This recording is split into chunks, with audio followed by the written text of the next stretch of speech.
For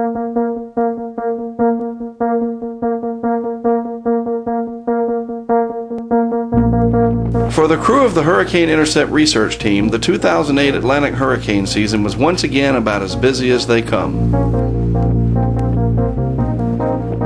We began our field work with Tropical Storm Cristobal along the Outer Banks of North Carolina.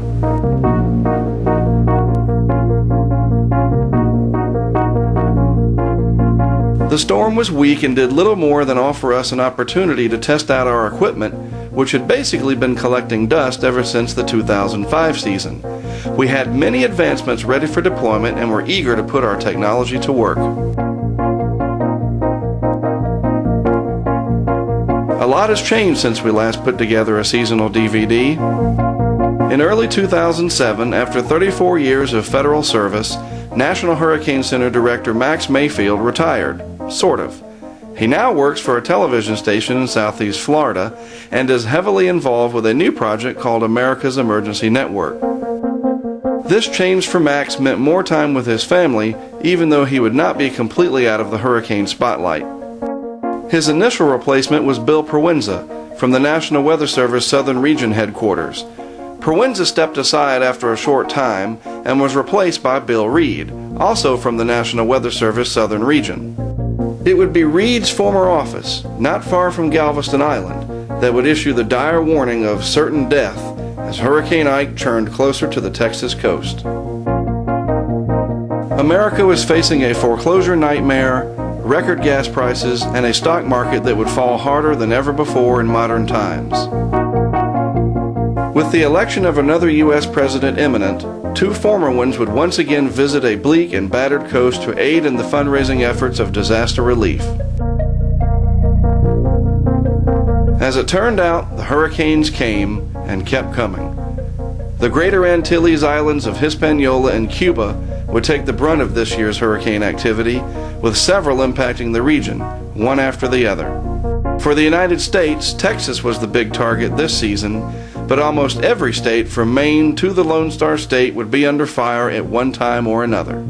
After enjoying 2 seasons of relatively little activity from the tropics, history was about to be repeated in more ways than one, as once again hurricanes would become the news headlines, even if only for a brief time. Hurricane Dolly made landfall in South Texas over southern Padre Island on July 23rd.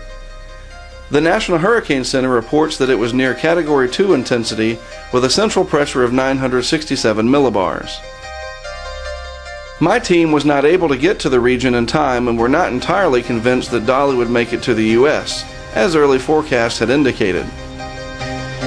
However, our good friend and colleague Tim Millar of the Cyclone Research Group just happened to be in the area as he was en route to pre-position one of his research vehicles in Cancun, Mexico. He was literally on his way to Mexico when Dolly came along. Here's what it looked like from Tim's point of view. ¿Quieres que prenda la luz o no? Prende los faros. ¿Están todos prendidos?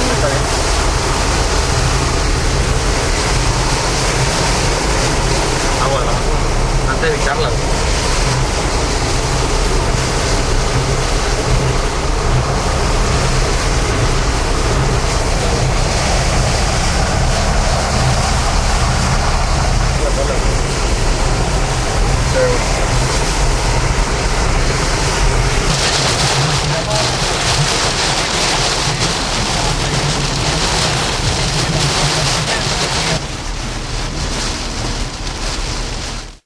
We are on the phone live with Tim Millar of the Cyclone Research Group. Tim, thanks for joining us this morning. You are in Mexico. I want to let you tell the story. Give us a live update as to what's going on, where you are, what you're seeing, and what your conditions are, please. Right now, we're sustained at 75 miles an hour. Our highest wind gust has been 83 so far. Wow. We are set up. The equipment is working beautifully. The area that I'm in is a military base, which has now been evacuated. And what appears to be, I'm the only one here.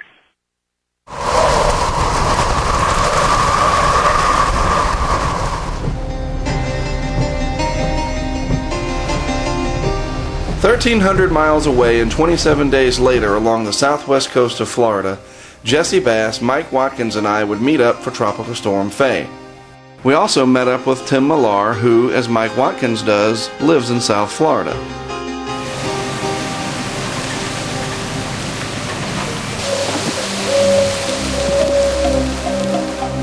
The last time I was in this area of Florida, Hurricane Wilma was passing through, as these scenes from October 2005 show. Fay was not going to be another Wilma. That much was certain. We set up our weather station in Everglades City at the same location that we had used during Wilma. The building was sturdy and would keep our equipment dry if floodwaters rose. Once everything was working properly, we left Everglades City for Marco Island.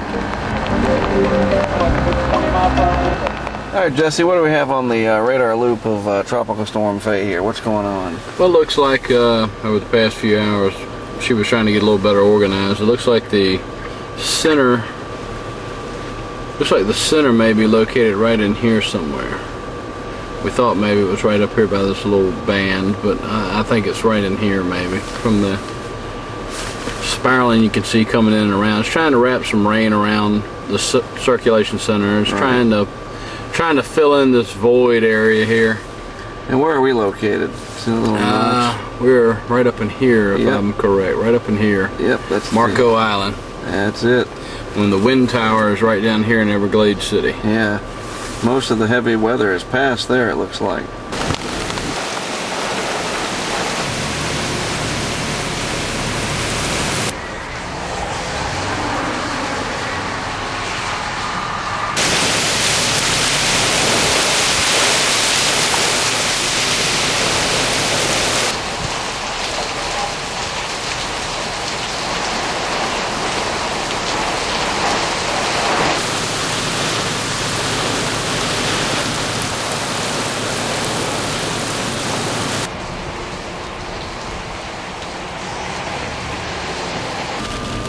Wow, tropical storm force.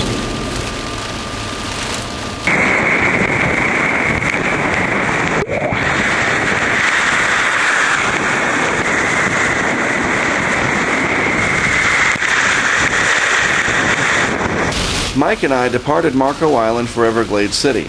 Jesse and Tim remained on Marco at the Caxambus boat ramp area and experienced the center of a strengthening Fay.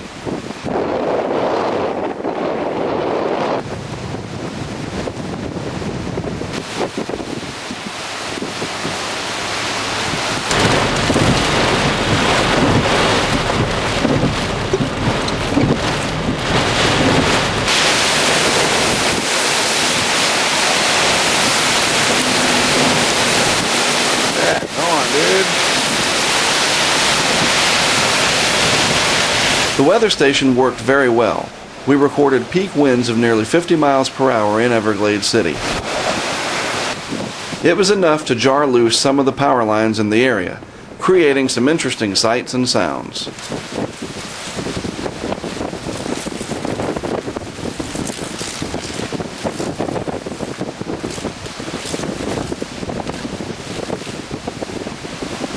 Zapping that tree.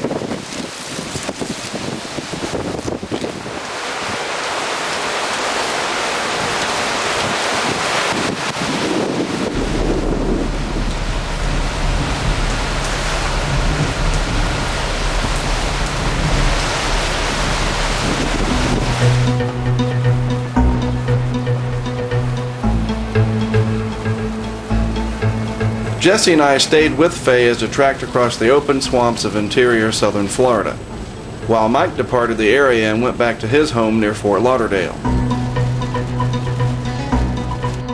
Tracking storms and hurricanes is never boring, and we see some unusual sights, such as cows standing in 3 feet of water.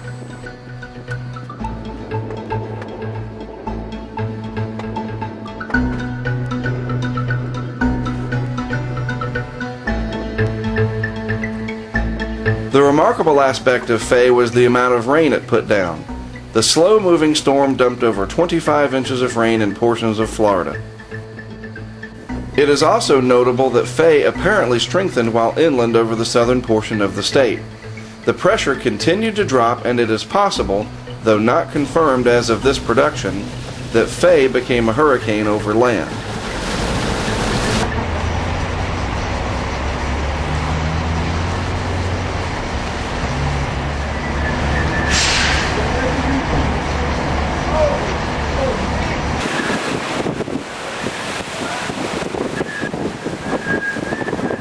We tracked Fay on into the night of August 19th. The next day, Fay emerged into the Atlantic Ocean, and we picked things up again that evening near Ormond Beach.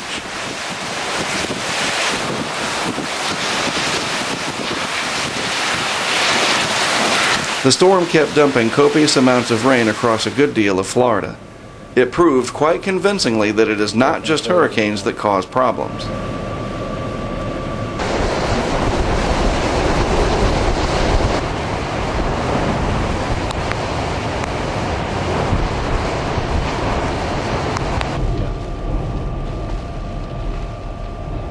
Indeed it is.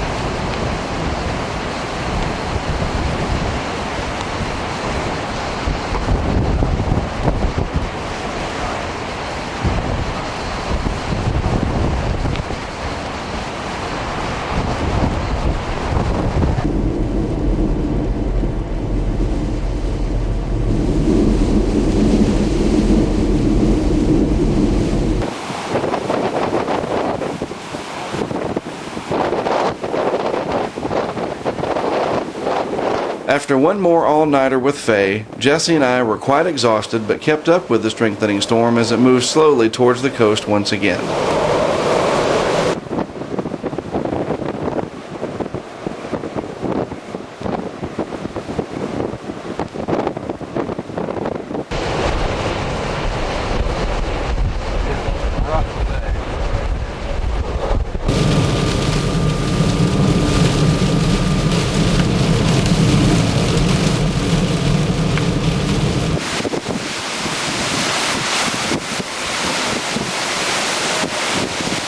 Fay made landfall near Flagler Beach and moved very slowly across Florida, bringing even more rains westward, reaching the Panhandle and portions of the Deep South.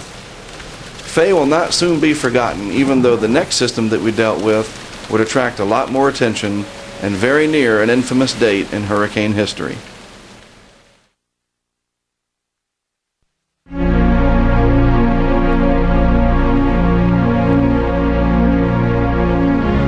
This is a satellite image of Hurricane Gustav on August 30th. At the time of the photo, Gustav was a Category 4 hurricane and was about to cross Cuba and into the Gulf of Mexico. Gustav would eventually make landfall in southeast Louisiana on September 1st as a Category 2 hurricane.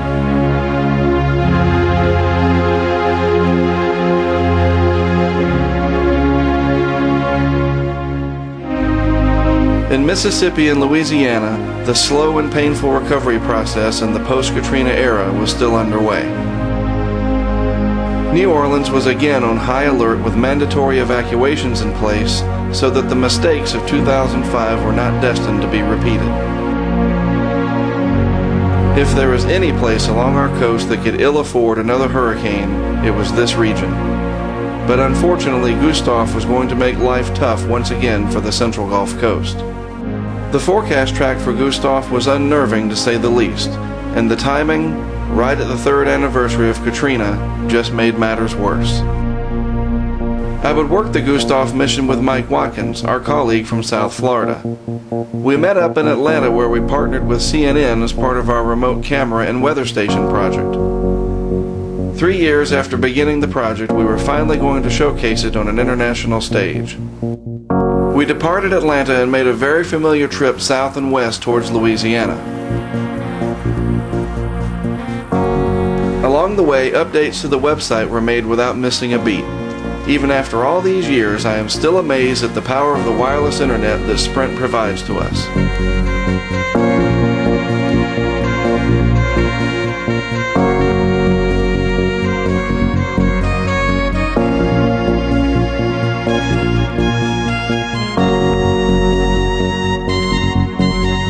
had a lot of work to do and an equal amount of driving.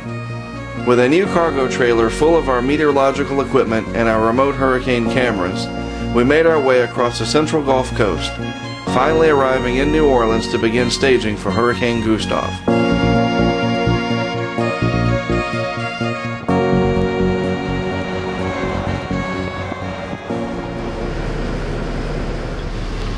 We've been up for 22 straight hours now, Mark?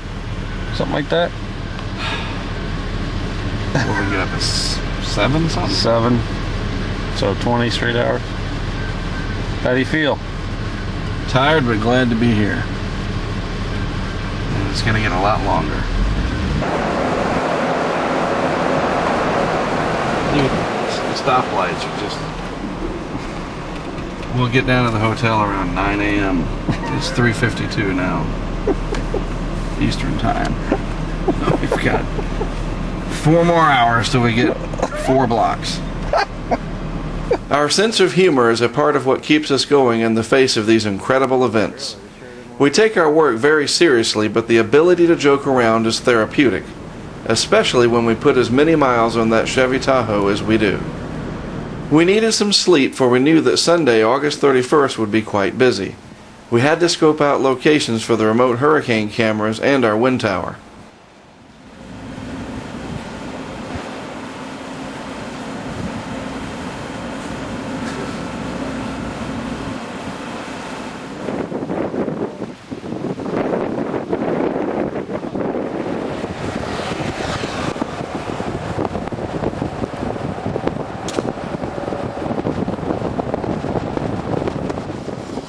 Sounds like pumps working.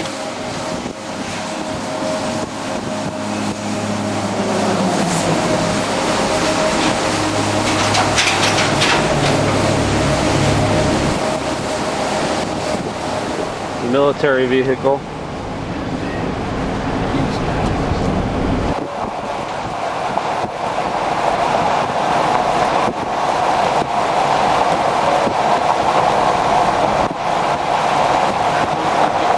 I have to admit, it was very strange to be in the same city that received so much attention in the wake of Katrina. This time they seemed to have gotten it right.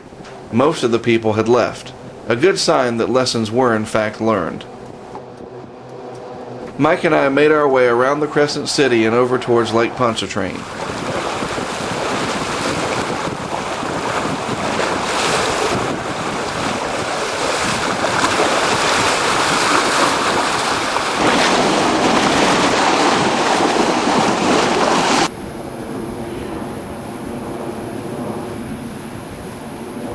Birds up there.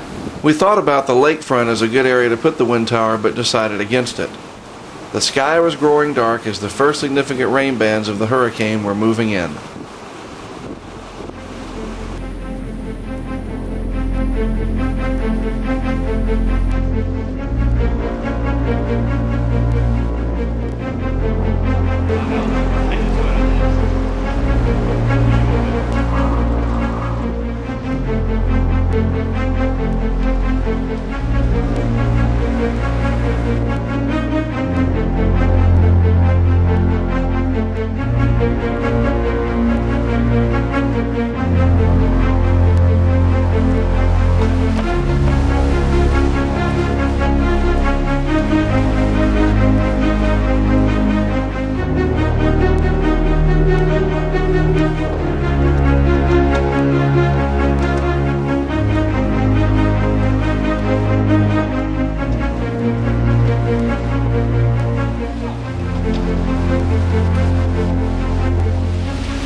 As night fell, so did the rain.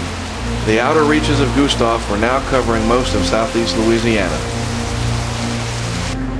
We took advantage of any breaks we had between rain bands to begin setting up the remote cameras. The first would be along the Mississippi River in downtown New Orleans. We put it over here. We've got a view of the skyline, the bridge, the levee, everything. Perspective from the stuff here.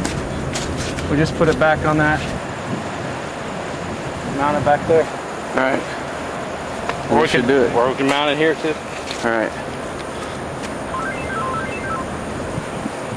All right. And then in the daytime, this is just going to be... Yeah, it'll be really coming to life. Yep. Just when the river's coming up. 12:49. Perfect. We are good to go. So, Mike, how long will these run? Well, looks like they're going to go 15 hours, which is what you've tested them for. So it's about 9 o'clock now, Central Time, which means that we should, if we set them up and turn them on right now, they'd run until about noon tomorrow. The eye's going to come in, they're thinking about 1 o'clock. So we're probably going to wait another half hour to an hour before we turn these things on. We got a rain shield coming in about 20 to 30 minutes, so it's going to be tricky. We'll just we'll play it as we go here in the next hour.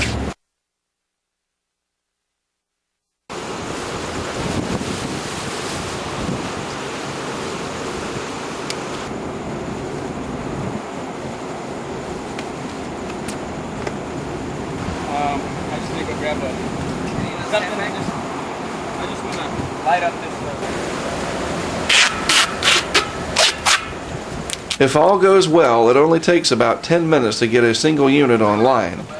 Each unit has 2 cameras, one of which that streams to the internet. This is the view from the 2 downtown cameras.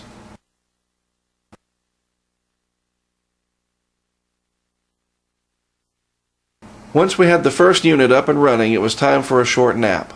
We then topped off our gas tank with help from our friends at CNN.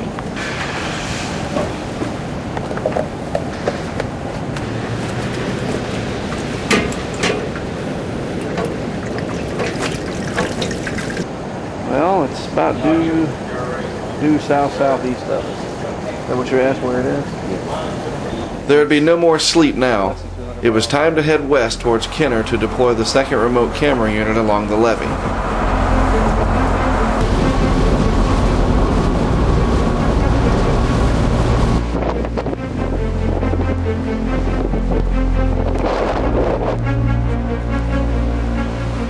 So what we got, Mike? Go. Hey, 2 down, 3 to go, I guess. We're on the levee here, just north of Kenner, in Louisiana, just west of New Orleans. As you can see, they've reinforced this dike. You might remember this from earlier when we were out here. We've got 2 cameras, one facing out over the water, the other one facing some buildings and a casino over here. And we're hoping now this is streaming to the web. Should be working great. In the 3 years since Katrina, which was the first time we had ever set up our remote camera system, we had become pretty good at learning how to best deploy our units. We also took advantage of our cargo trailer to get the cams up and running before we put them out in the elements.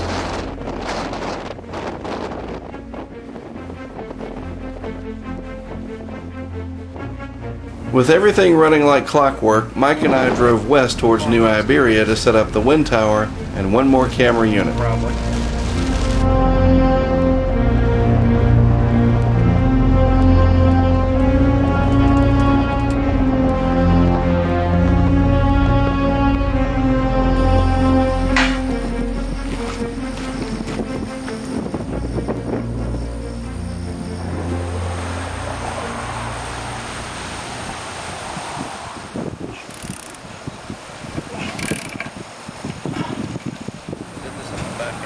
We worked for about 30 minutes to set up our 5-meter wind tower topped with an R.M. Young anemometer.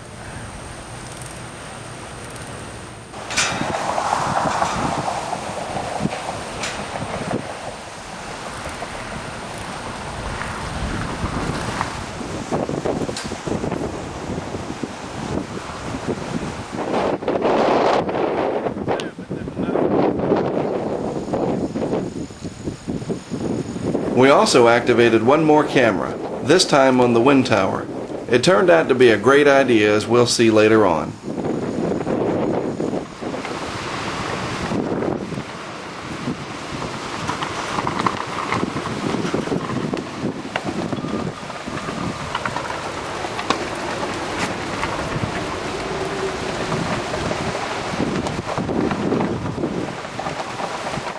Meanwhile, 85 miles to our southeast in Homa, Tim Millar was clocking winds gusting to 70 miles per hour as the center of Gustav closed in.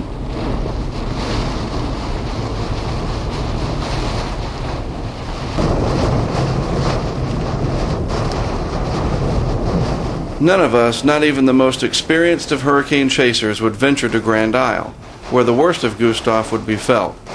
It is just too dangerous considering the low-lying nature of that portion of Louisiana. We could easily get into the area, but getting out is an entirely different issue.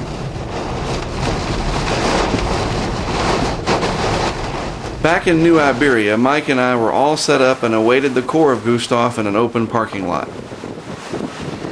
We are just now getting the beginning of the outer part of the eye wall associated with Gustav. It is still centered or just to the south of Hanna, but it is moving in our general direction. In fact, we think the eye is going to come right over us in about the next 2 hours. So we still have very strong onshore winds coming in from these larger bands that are rotating around. That's putting New Orleans under a very strong band all the way out here to Biloxi. Looking again at the radar, there's a very strong band wrapping around that's affecting Biloxi. We're getting reports from viewers of the website who are saying that they're getting coastal storm flooding now as a result of that. In New Orleans, our remote cameras were running perfectly. The downtown cameras had a great view of the Mississippi River and the St. Louis Cathedral. Using time-lapse to speed up the action, we can see the motion of the clouds and rain. In real time, the cameras ran for a record 18 hours. To the west, in Kenner, the levee cams were also flawless. We could monitor those locations throughout the hurricane as if we were right there. We have come a long way with this project since putting it to use in 2005. Gustav was a successful mission and proved that we could set up multiple cameras across a fairly wide area. Back in New Iberia, the effects of the hurricane were becoming more pronounced. We were expecting to see winds close to 100 miles per hour, but recorded nothing even close to that in the area. Most of our wind readings were in the 50 to 60 mile per hour range with gusts into the low 70s.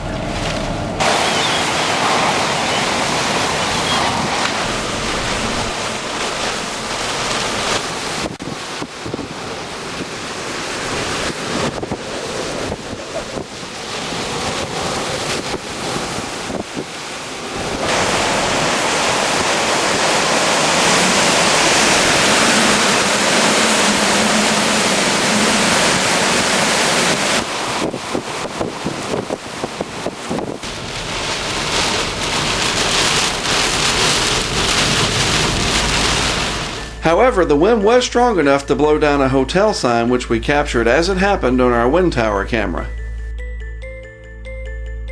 As you can see, a fairly solid gust of wind came along and hit the sign broadside, easily toppling it over. Here it is again. And now, in slow motion and zoomed in. We estimate that the wind was near 70 miles per hour when this happened.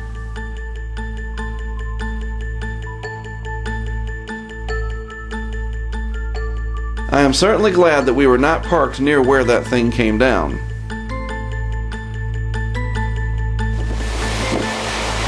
Gustav had already made landfall near Grand Isle and was now well inland over Louisiana.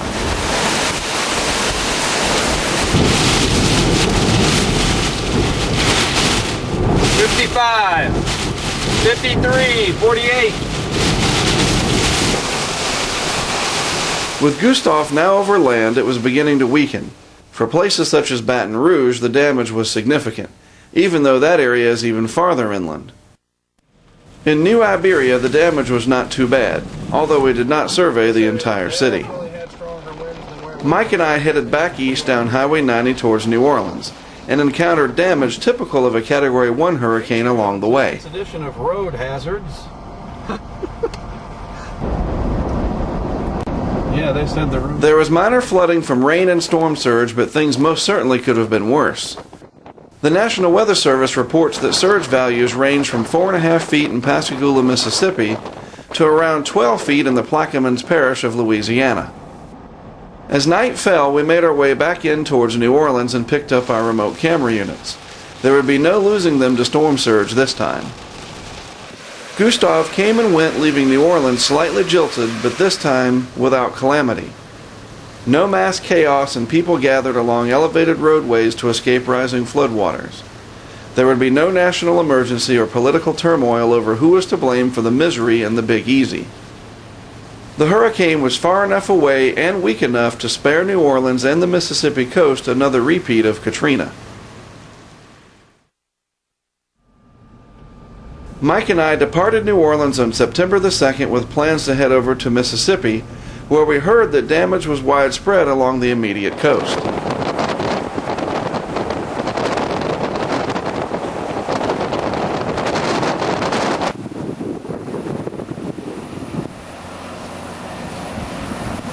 We first stopped in Irish Bayou, a location that I have visited after several Gulf Coast hurricanes of the past.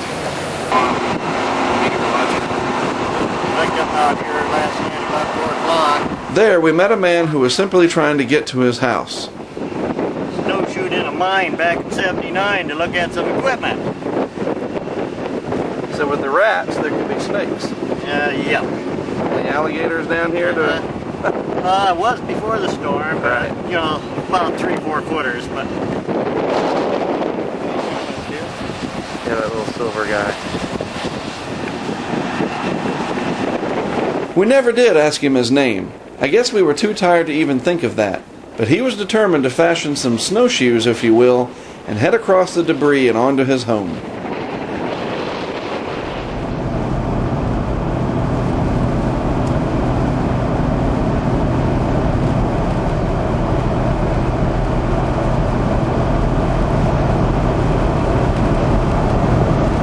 We departed Louisiana and crossed back into coastal Mississippi.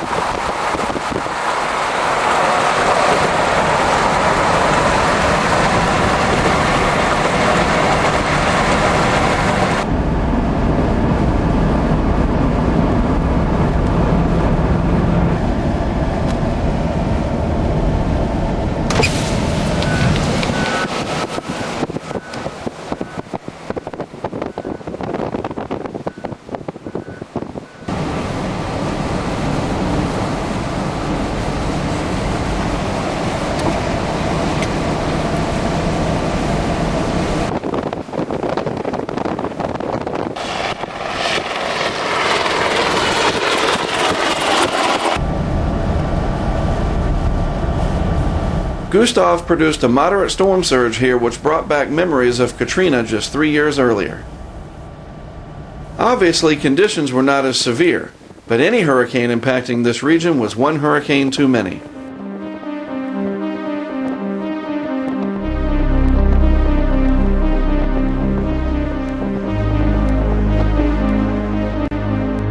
With our mission completed, it was time to head back home and get ready for the next event.